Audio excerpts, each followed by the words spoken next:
बिस्मिल्लाहिर्रहमानिर्रहीम। दोस्तों, जो लोग सुबह वॉक के लिए निकल आते हैं, चाहे वो वॉक है, योगा है या फिर आपकी कोई और फिजिकल एक्टिविटी है, जिम है, कोई भी वट, याद रखिए ऐसे लोग जो हैं उन लोगों से बहुत शानदार और अच्छी ज़िंदगी जीते हैं जो सुबह उठ के नहीं निकलते, जो घरों में पड़े रहते हैं। उनमें हमेशा से देखा गया है कि हार्ट अटैक के चांसेस बहुत ज़्यादा हैं। सुबह 3 बजे से लेकर सुबह 7 बजे तक हार्ट अटैक के सबसे ज़्यादा चांसेस होते हैं। तो जो लोग घरों में पड़े रहते हैं, ख़ास तौर पे हमारे गाफिल योगी, मैं उनसे मुखातिब हूँ। ये इस लालच नहीं कि वो इधर आए, ये ओवर द ईयर्स अमेरिका से लेकर पाकिस्तान तक या दुनिया की किसी भी कंट्री में जो लोग सुबह को नहीं उठते, अपनी सेहत पे काम नहीं करते, उन लोगों में हार्ट अटैक की शरह बहुत ज़्यादा है। और जो आ जाते हैं उनमें क्यों कम है, अब उसकी मेडिकल और साइंटिफिक वजह। एक तो जब आप एक्टिव होते हैं, आपकी ब्लड सर्कुलेशन एक्टिव हो जाती है, जबकि सुबह 3 से 7 बजे तक या इससे बाद तक जो लोग सोते रहते हैं उनका हार्ट रेट बहुत स्लो होता है, ब्लड का फ्लो बहुत कम होता है, बहुत ही लो पेस पे होता है। और ये एक आइडियल सिचुएशन होती है हार्ट अटैक के आने में।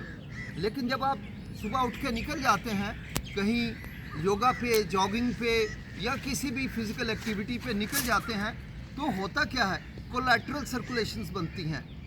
खून की नालियों में कोलैटरल सर्कुलेशन क्या होती है?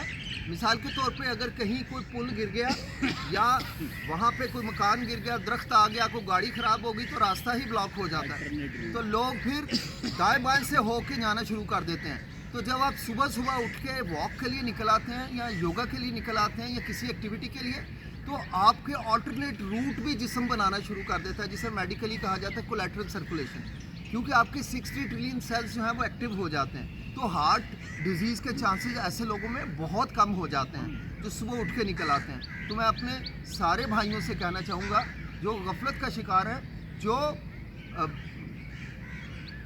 एक मिलेस का शिकार है, एक मेंटल लॉक का शिकार है, जो कंफर्ट जोन में रहना चाहते हैं, जो comfort zone will kill you. यही सबसे बड़ा आपका दुश्मन है, इसको पहचानिए, अपनी नई खून की नालियाँ बनाइए, ताकि कल को डॉक्टर्स आपको ये ना कहें कि स्टंट हुआ तुम्हारा, वो फलां LED बंद हो गई है या कोई और ऐसी इम्पॉर्टेंट बंद हो गई है। तो उस स्टंट से या उस बाईपास से बचने के लिए अल्लाह सुब्हानहू तआला ने जब आपको अक्ल दानिश दी है कि आप उठें, इस ख़ास वक्त में कम से कम 1 घंटा अपने जिस्म की ज़कात दें, आप हमेशा इंशाल्लाह तंदुरुस्त रहेंगे। वो एक शेर पर मैं इसका एंड करता हूँ कि जॉगिंग योगा सैर सपाटा ताड़ी मर्जी है, जॉगिंग योगा सैर सपाटा ताड़ी मर्जी है, पर रोनी सूरत वालों को मैनू बड़ी एलर्जी है। हसन वाले 4 बंदियां नू और हसा जाते, तो रोनी सूरत वाले घर विच सुस्ती पा जाते।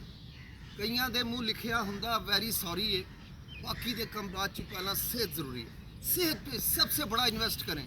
जो दुनिया में सबसे बड़ी इन्वेस्टमेंट होती है वो सेहत पे होती है। आज करोड़ों अरबों बिलियन ट्रिलियनर्स देखे बैठे हुए हैं, बिस्तरों पे लगे हुए हैं, सारी दौलत देने को तैयार हैं कि उनको एक सेहत एक दफ़ा वापस मिल जाए, नहीं मिलती। ये सेहत एक अल्लाह का ऐसी बड़ी नेमत है आपकी नेमतों में कि जिसका शुमार ही कोई नहीं। अपने आप को धोखा मत दीजिए। इंसान अपने आप को धोखा देता है। अच्छा नहीं यार मैं कल तो जाऊँगा, अच्छा यार मैं कल से जाऊँगा, अच्छा यार मैं ए मसला सी मैं फिर कल तो शुरू करा। ऐसा कल कभी भी नहीं आई, याद रखिए। आज ही ये पक्का मुसम्मम इरादा कीजिए, कल सुबह अपने मैट लेके मॉल्टन पार्क पहुँचिए। डॉक्टर इफ्तिखार अहमद, मॉल्टन पार्क, लाहौर।